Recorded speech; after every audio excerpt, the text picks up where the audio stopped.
خبرنگار و کسایتیان اجتماعی پرور و اندام پارتی دموکرات کردستان سوریه علی حسن خلیل جهرم عفرینا روشاوای کردستانی کجا خویا داوی کرده. ده روزا این 3 نیسان 2021 خبرنگار و کسایتیان اجتماعی پرور و اندام پارتی دموکرات کردستان سوریه علی حسن خلیل کو به باوی عدنان نافدار کجا داوی کرده. خبرنگار علی حسن خلیل جه گنده حالیلی نافچه راجوی هرم عفرینیه.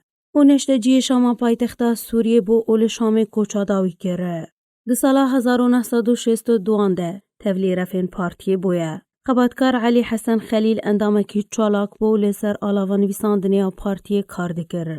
هر وقت سال 1972 ده بشداری ده کنگره پارتی دموکرات کردستان کل دورا حاج عمرانی مشهور کردستانی هاتل دارخستن کره. او ده کنگرده 12 کسایتی جو خبرنگارین تفکرا کردی لروش آوای کردستانی هاتن هل بجارتن. دکو به باوی نتوا کرد رملا مصطفی بارزانی را هفدیتن اکی گره بدن. خبرنگار علی حسن خلیل یک جوان هر 12 کسایتین هاتین هل بجارتن بو.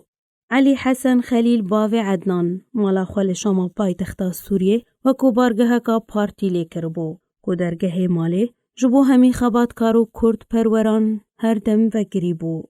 پشتی دمک دریش رو بنان خوشیا 5 شیرا گوریه. هر وحد دما داویه ده راستی جلطه جیهاد ده. خبرنگار علی حسن ده 82 سالی ده. لشما پایتخت سوریه کوچا داوی کره. اجبر ریکا دورو روشاک و باجاری وی عفرین دیره در باز ده به.